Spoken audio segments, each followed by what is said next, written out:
Hi, today we're looking at photographing water voles. Now when I was a teenager, water voles were extremely common. You saw them every time you went for a walk in the countryside, on every small stream, river, canal, lake were water voles. And they were popular because they're very cute looking creatures. They've suffered something like a 95% decline in numbers and are now very scarce and very hard to find. The biggest populations are supposedly in Kent and Essex, and I just wonder what that leaves across the rest of the country. But here in the Midlands, they are a struggle to find. This canal is about 45 minutes from where I live, and it's the closest colony of them as far as I'm aware. And I came here 5 or 6 years ago and I photographed them quite successfully. But at the moment I'm struggling to find them. I haven't actually seen one yet, but I have come across the tracks and signs. But when it comes to water voles, the tracks and signs are actually quite important, because you're not very likely to see a water vole if you just walk along this towpath. It's not because they're shy. If you start googling water voles, you'll find people constantly say they're a very shy mammal. They're not shy at all. They're very, very bold, and they'll take absolutely no notice of you sitting just a couple of meters away from them. But they're small and they're brown, and they just merge into the bank, and you just don't see them as you walk along. The most likely indicator you've got of having voles there is you hear the sound of them plopping into the water.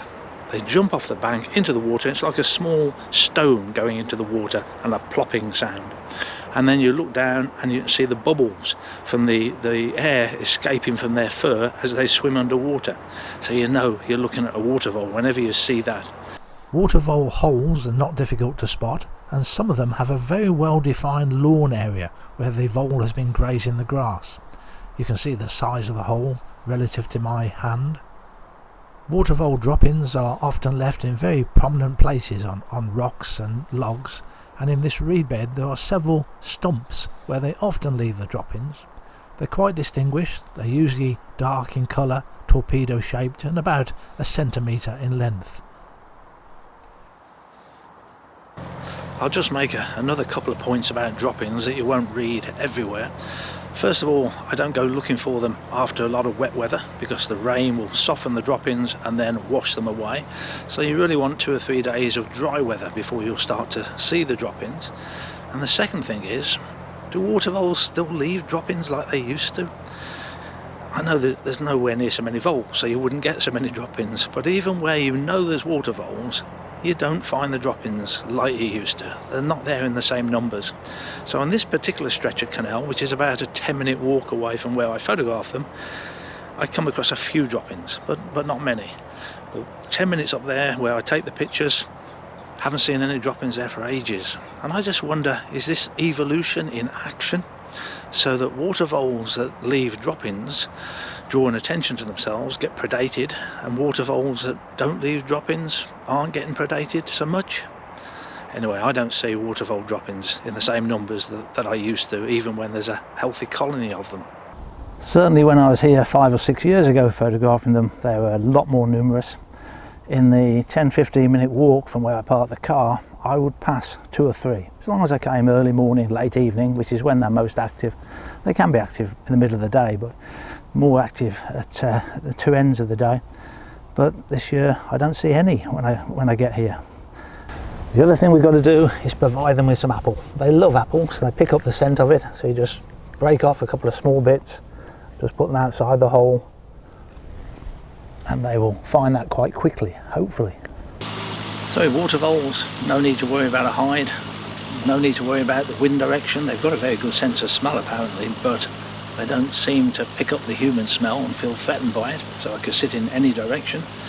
And their hearing's pretty astute, but I'm not going to make a lot of noise just sitting here. So the only thing I've got to concern myself with is not moving. I'm about 2 meters away from that hole. When the vole comes out, so long as I sit still, they'll just accept me and carry on. While waiting for the water vole or walking along the canal, you do get the opportunity to photograph other wildlife, like this grey heron that landed on a floating log in the middle of the canal rather than on the edges, and it looks more photogenic here. I was hoping it was going to catch a fish, but it didn't. And then a couple came walking from the opposite direction, So the heron's caught in a pincher movement now between them and me. But because they're moving and they've got a dog, the heron is going to fly in my direction. All I've got to decide is whether I'm going to do stills pictures or slow motion video. The video won.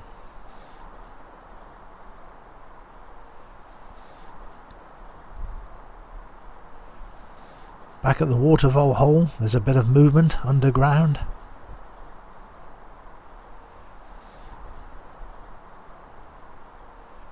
And the very noticeable face of a water vole appeared, with those orange teeth.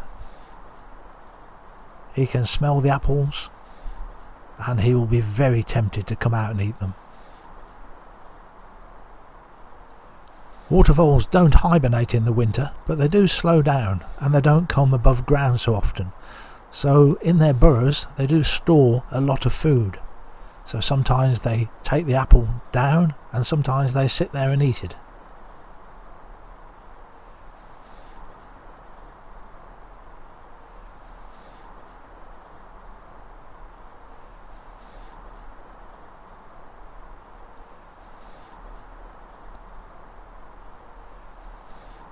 The first piece he took down, and a few minutes later he came back. Photographically, you don't really want the apple in the picture, but after he's taken the second one, if you wait, when he comes up again, he will come out the hole looking to see if there's a third or fourth piece of apple, and then you'll get pictures without the apple in the shot.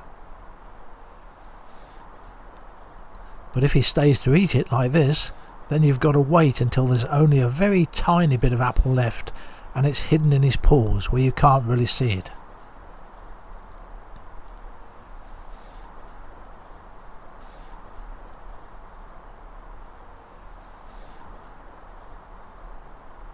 And just to illustrate what I was talking about earlier, how voles are so difficult to see, if you were walking along that towpath, the chances of spotting that would be quite difficult.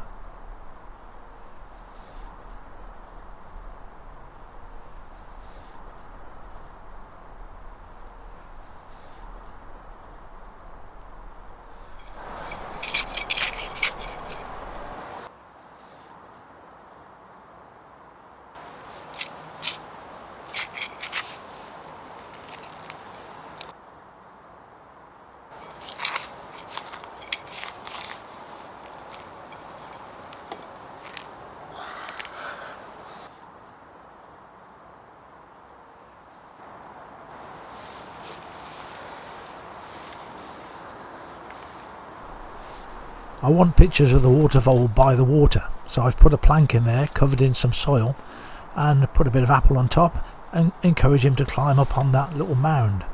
He didn't do it on that occasion.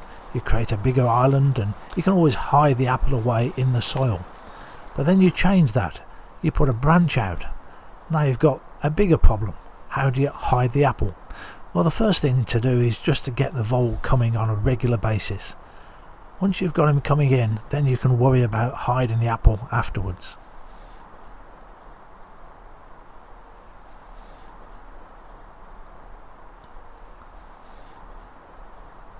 But it is important to keep changing the perch. You don't want him on the same one all the time. He's coming in regular, so now you put the apple to the right hand side, higher up. He can't reach it from the water, so he's got to climb out at the lowest point, which he does, and then he poses for you with no apple in the picture.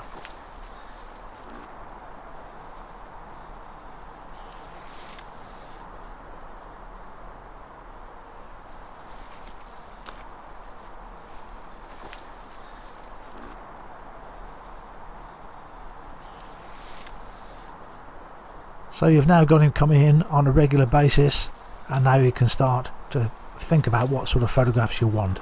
So let's look at some pictures that I took 5 or 6 years ago at the exact same location. I really like this particular perch because of the moss growing along the top of it. Thought that was very attractive. And I'm using flash for that picture and then doing silhouettes. And now I've taken the flash around the other side, so backlighting it.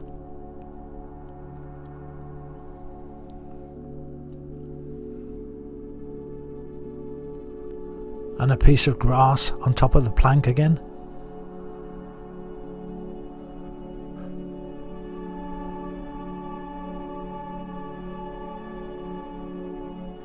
These are my favourites though, wide angle shots.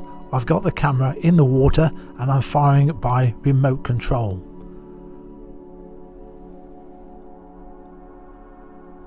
There's the camera, it's an old Lumix, I forget which model that is. And there's me in the background. You're operating it via your mobile phone, and the great advantage of that is you can actually see the picture you're taking. And this was my favourite shot. The only way I could see to improve it was to have a barge coming along the canal behind it, but I never managed to get the boat and the vole there at the same time. Thanks for watching.